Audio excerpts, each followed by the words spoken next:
The aliens' words sent shockwaves through the human delegation.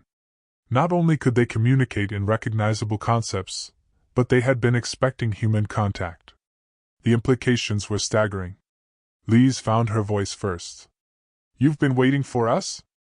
How long have you known about humanity?" The alien, whom they would later learn to call Kethvar in the closest human approximation of its name, moved closer to the human group. Its environmental suit was a marvel of transparent materials and flowing life support systems that maintained a water environment around its body. Through the suit's walls, they could see the alien's physiology, streamlined for aquatic life, with multiple sensory organs and manipulator appendages that spoke of a sophisticated evolutionary development. "We have observed your species for what you would measure as approximately 50 of your years," Kethvar responded through the electromagnetic communication system. "Your electromagnetic emissions, your radio and television broadcasts, reach this system. We have been learning your languages and studying your civilization." Dr. Reeves was frantically recording every aspect of the communication, while Dr. Chen documented the aliens' technology and physiology. "You've been monitoring Earth's radio transmissions?" "Yes. It is how we learned to communicate with you so quickly. We have been preparing for this contact for decades." Lieutenant Morrison stepped forward, his security training evident in his posture. "Why didn't you make contact sooner? Why wait for us to come to you?" Kethvar's response revealed a sophistication that impressed Louise. "First contact between civilizations is delicate.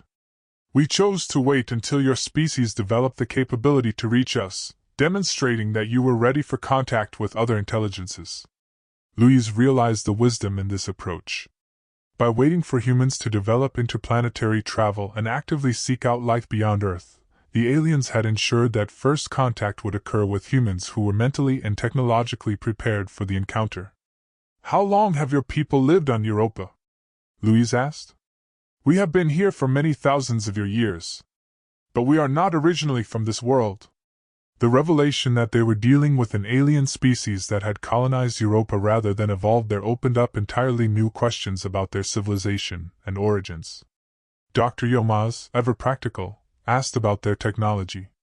"Your environmental suits and surface emergence systems are incredible. Would you be willing to share information about your engineering principles?" Kethvar's response was enthusiastic. "Knowledge shared freely benefits all intelligences. But perhaps it would be better to show you rather than simply describe our capabilities." The alien gestured toward the opening in the ice.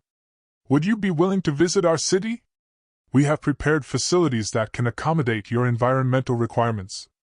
Louise felt her heart skip. The opportunity to visit an alien city was beyond anything they had dared hope for. But the safety considerations were enormous. "Our environmental suits are designed for surface operations," she explained. "We cannot survive in your aquatic environment. We have prepared for this possibility," Kethvar replied. "Our city has atmospheric chambers designed for gas-breathing species. You would be safe and comfortable." Dr. Chen was practically vibrating with excitement. "Captain, this is an unprecedented opportunity. To see an alien civilization firsthand." But Lieutenant Morrison remained cautious. "Captain, we need to consider the security implications. Once we're in their environment, we're completely dependent on their goodwill." Louise weighed the decision. The scientific value of visiting an alien city was incalculable. But she was responsible for the safety of her crew. "Kethvar, would it be possible for a small delegation to visit, while others remain on the surface?" "Of course. We understand your caution. Perhaps 2 of your number could accompany me, while the others maintain communication from the surface." Louise made her decision. "Dr. Chen and I will accompany you. The rest of the team will maintain surface operations and continuous communication with Earth." Dr. Reeves protested. "Captain, as the mission xenobiologist, I should be part of the delegation. Sarah, I need you here to maintain communication protocols and document everything we transmit from below. If something goes wrong, you'll be our lifeline to the surface and to Earth." The descent into Europa's subsurface ocean was unlike anything Louise had ever experienced. Kethvar led them through the opening in the ice using what could only be described as an underwater elevator, a sophisticated platform that regulated pressure and temperature as they descended through nearly 3 kilometers of ice and water.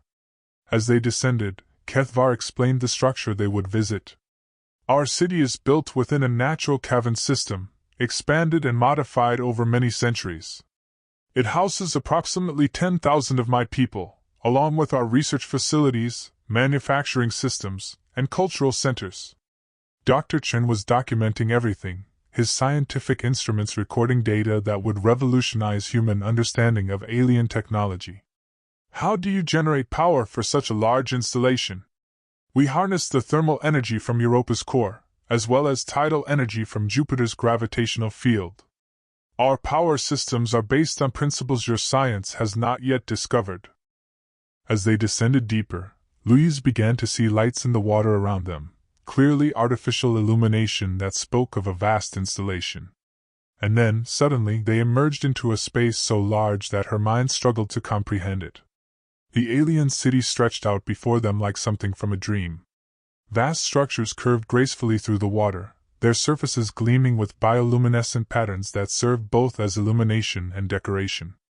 Transportation systems moved beings and equipment through the water with fluid efficiency. Gardens of alien aquatic plants provided both beauty and atmospheric processing. But most remarkably, the city was clearly designed to accommodate different types of environments.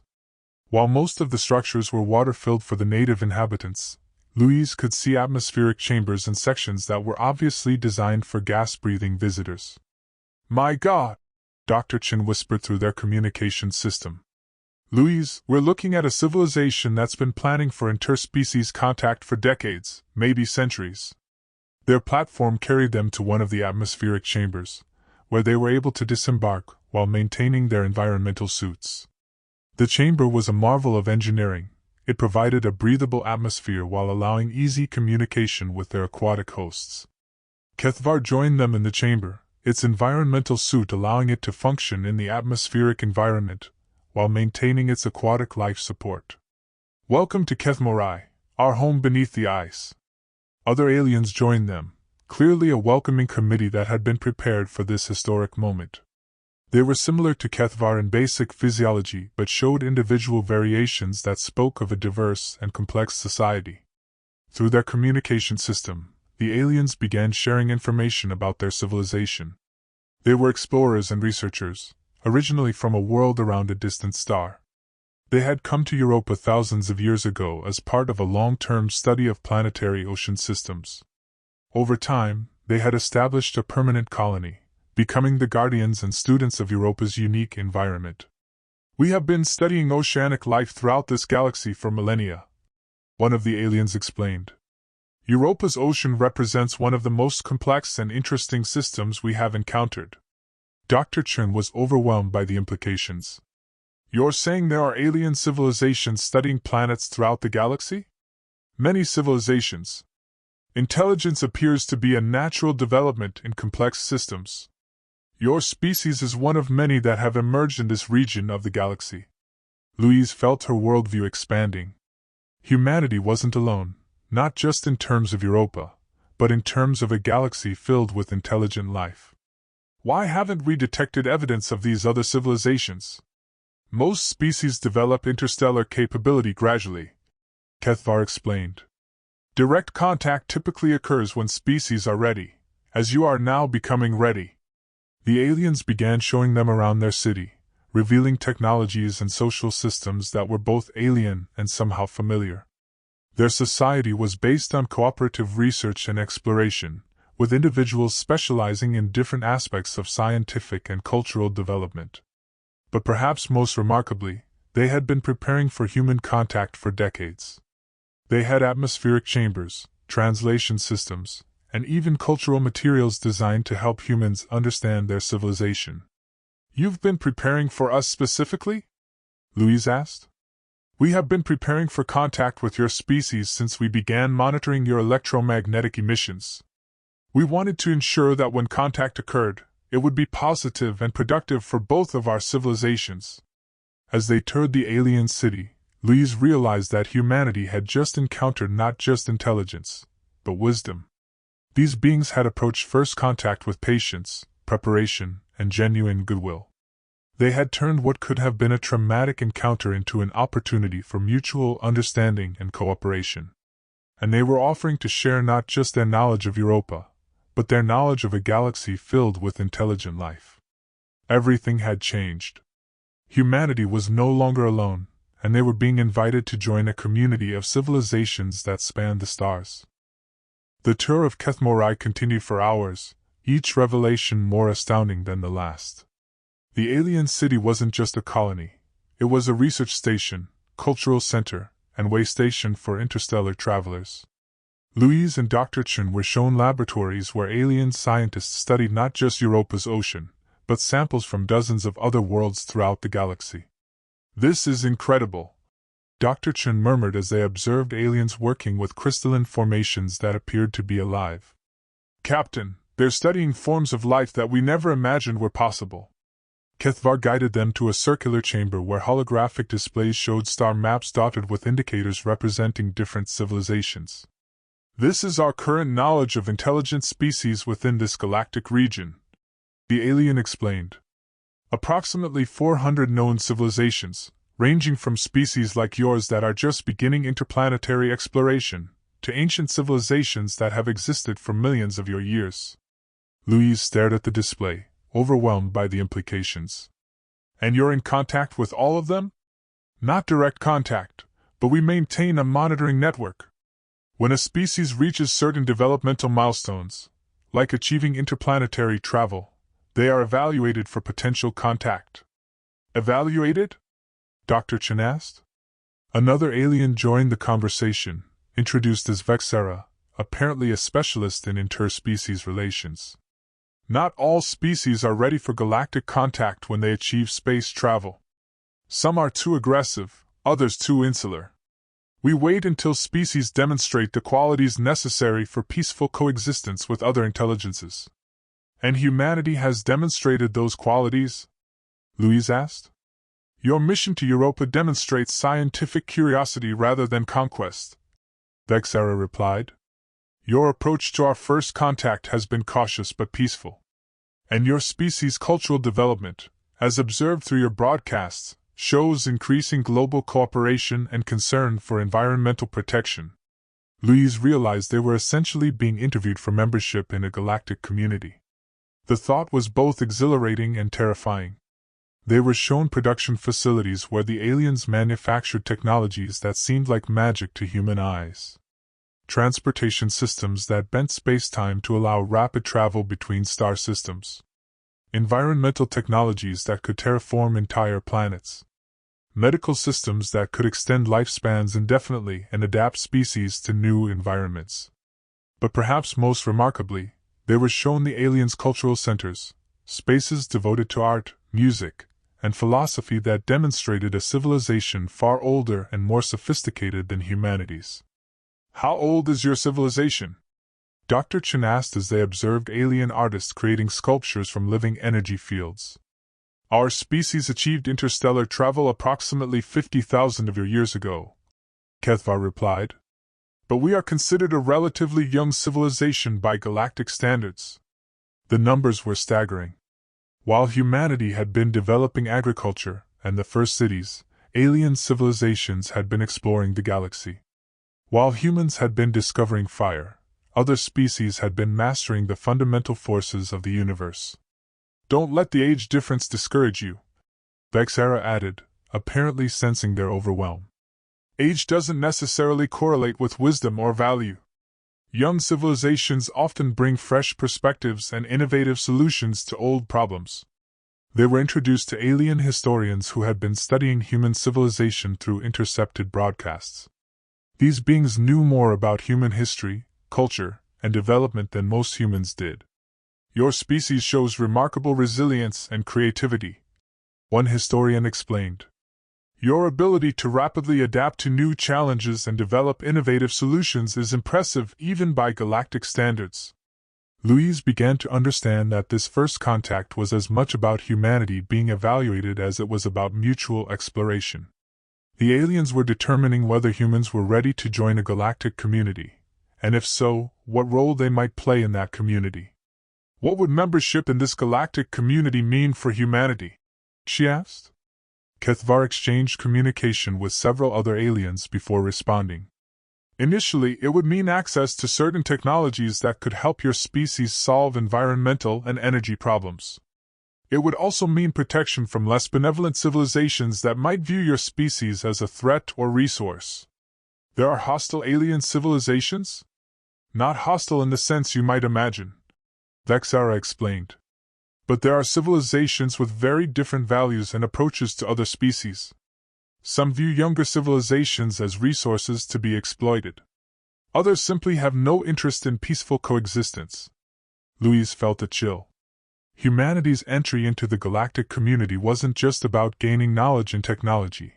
It was about survival in a universe that contained both benevolent and potentially dangerous intelligences. Eventually, Kethvar continued, membership could mean participation in galactic exploration and research projects. Your species' unique perspectives and abilities could contribute to scientific endeavors that benefit all civilizations. They were shown communication centers where the aliens maintained contact with civilizations across the galaxy. The technology was based on quantum entanglement principles that allowed instantaneous communication across interstellar distances. We could help your species establish similar communication systems, one technician explained. It would allow Earth to maintain contact with galactic civilization even as you develop your own interstellar capabilities. Dr. Chen was documenting everything, but Louise could see that he was struggling to process the magnitude of what they were learning. In a single day, their understanding of humanity's place in the universe had been completely revolutionized. As their tour concluded, they were brought to a central chamber where several dozen aliens had gathered. Louise realized this was some kind of formal reception or ceremony. Kethvar addressed the assembled group. Today we welcome representatives of the species called humans to our community. They have demonstrated the qualities we seek in galactic citizens: curiosity, courage, and peaceful intentions. The aliens responded with what Louise assumed was some form of applause or approval, a complex harmonic communication that resonated through the water around them. Vexara approached Louise directly. Captain Parker, we extend an invitation to your species to begin the process of joining our galactic community. This would begin with limited technology sharing and cultural exchange, progressing over time to full membership if your species continues to develop appropriately. Louise realized she was being asked to make a decision that would affect all of humanity. She was just a ship captain on a scientific mission, but she was being invited to speak for her entire species. This is beyond my authority to accept, she replied honestly. I would need to consult with my government and with the international community on Earth. Of course, Kethvar replied. This is precisely the kind of wisdom we hope to see from your species. Hasty decisions in these matters often lead to problems. We propose that you return to your surface base and establish communication with your home planet, Vexara suggested. We will provide you with technical specifications for improved communication systems that will allow real-time contact with Earth despite the distance. Louise felt her heart race. Real-time communication with Earth would revolutionize everything. Mission control could be part of the discussion. World leaders could be consulted. Humanity could make this decision collectively. We accept your proposal, she replied. And we thank you for your patience and wisdom in approaching us this way. As they prepared to return to the surface, Louise realized that the Europa mission had succeeded beyond anyone's wildest dreams. They had not only found life beyond Earth, they had found a pathway to a galactic community that could transform humanity's future. But they had also learned that the universe was far more complex and potentially dangerous than anyone had imagined. The decisions made in the coming days and weeks would determine whether humanity joined this community as a protected and valued member, or remained isolated and vulnerable on their small planet at the edge of the galaxy. The return journey to the surface seemed to pass in a blur. Louise's mind was racing with the implications of everything they had learned. As they emerged from the ice into Europa's thin atmosphere, she could see her crew waiting anxiously for their return. Dr. Reeves was the first to reach them as they reached the surface base. "Captain? We've been monitoring communications from the city below. Did we really just make contact with a galactic civilization?" Louise looked around at her crew, 5 other human beings who had just become the first ambassadors from Earth to a community of civilizations that spanned the galaxy. "Yes," she replied simply. "And everything is about to change." 3 months after first contact on Europa, Louise stood in the newly constructed communication center that the aliens had helped humanity build on the moon's surface. Through advanced quantum entanglement technology provided by their new allies, Earth was now in real-time communication with the galactic community. The facility had become a hub of activity as scientists, diplomats, and representatives from every nation on Earth worked to understand humanity's new place in the universe. The initial shock of learning about galactic civilization had given way to excitement and careful planning as humanity prepared for its entry into a larger community. Dr. Chen had become the liaison for scientific exchange, working with alien researchers to understand technologies that could help solve Earth's environmental and energy challenges. Dr. Reeves had established herself as Earth's first xenobiologist, studying the incredible diversity of life forms that existed throughout the galaxy. Dr. Yilmaz was leading engineering teams that were reverse engineering alien technology to develop Earth's own interstellar capabilities. But it was Elena who had perhaps the most important job. She had become Earth's first interstellar communications officer, maintaining contact with dozens of alien civilizations and helping to establish the protocols that would govern humanity's integration into galactic society. Lieutenant Morrison had been assigned to work with both Earth's militaries and the galactic peacekeeping forces to ensure that humanity's entry into the galactic community proceeded safely and without conflict. Louise herself had been promoted to admiral and placed in charge of the Earth-Europa diplomatic mission, a permanent installation that served as humanity's embassy to the galactic community. The view from her office windows showed a transformed Europa. The alien city below the ice had been expanded to include permanent human facilities. Human and alien researchers worked side by side, sharing knowledge and developing technologies that neither species could have achieved alone. In the distance, construction had begun on humanity's first interstellar vessel, a joint project between human and alien engineers that would allow humans to visit other star systems and establish contact with additional civilizations. "Admiral Parker," came a voice from her communication console. It was Kethvar, who had become not just humanity's first alien contact, but a close friend and advisor. "Good morning, Kethvar. What's the situation with the Andromedans?" "The Andromedan delegation has agreed to meet with human representatives next month. They are curious about your species' rapid technological adaptation." Louise smiled. In just 3 months, humanity had gone from believing they were alone in the universe to preparing for diplomatic contact with their 10th alien civilization. "Any concerns about the meeting?" "None. The Andromedans are one of the more peaceful civilizations in this galactic region. They are particularly interested in your species' cultural diversity and artistic expressions." Louise looked at the reports on her desk, updates from Earth about preparations for joining the galactic community. The transition wasn't without challenges. Some groups on Earth opposed contact with alien civilizations, fearing loss of human independence or cultural identity. Others worried about humanity's ability to compete with species that had thousands or millions of years of technological advancement. But the majority of humanity had embraced the opportunity. The knowledge and technologies shared by their alien allies had already begun solving major problems on Earth. Clean energy systems based on alien technology were being deployed globally. Medical advances were extending human lifespans and curing diseases that had plagued humanity for millennia. Perhaps most importantly, the knowledge that humanity was part of a larger galactic community had begun to unite the species in ways that decades of diplomacy had failed to achieve. National and cultural differences seemed smaller when viewed against the backdrop of a galaxy filled with diverse intelligences. "Admiral," Elena's voice came through the intercom. "I have an incoming transmission from Earth. President Chen wants to discuss the agenda for next week's Galactic Council meeting." Louise smiled. The idea that Earth's president was preparing for a meeting of galactic civilizations still seemed surreal, even after 3 months. Put her through, Elena. As she prepared to discuss humanity's role in galactic politics, Louise reflected on the journey that had brought them here. What had started as a mission to search for microbial life on Europa had become humanity's introduction to a universe teeming with intelligence and possibility. The crew of the Cousteau had set out to answer the question, "Are we alone?" They had returned with an answer that was more wonderful and terrifying than anyone had imagined. Not only were they not alone, but they were surrounded by neighbors who had been waiting patiently for humanity to develop enough to join them.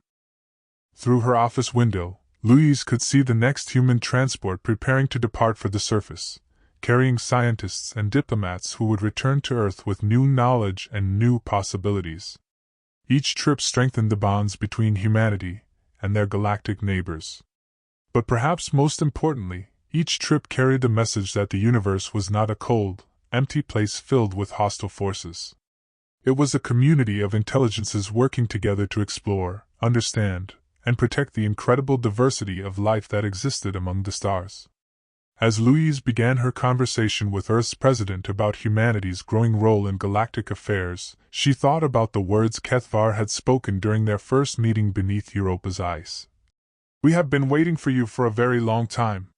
Now Louise understood that the waiting was over. Humanity had taken its first steps into a larger universe, and the journey ahead promised wonders that they were only beginning to imagine. The age of isolation was ending.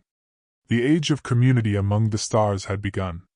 And it had all started with a simple mission to search for life beneath the ice of a distant moon, where patient neighbors had been waiting for humanity to find them when they were ready to be found. Outside her window, Jupiter hung in Europa's sky like a beacon, its light reflecting off the ice that had hidden one of the universe's greatest treasures, the knowledge that intelligence, wisdom, and hope existed throughout the cosmos, waiting for those brave enough to seek it out. The future stretched ahead, vast and full of possibility, as humanity took its place among the stars.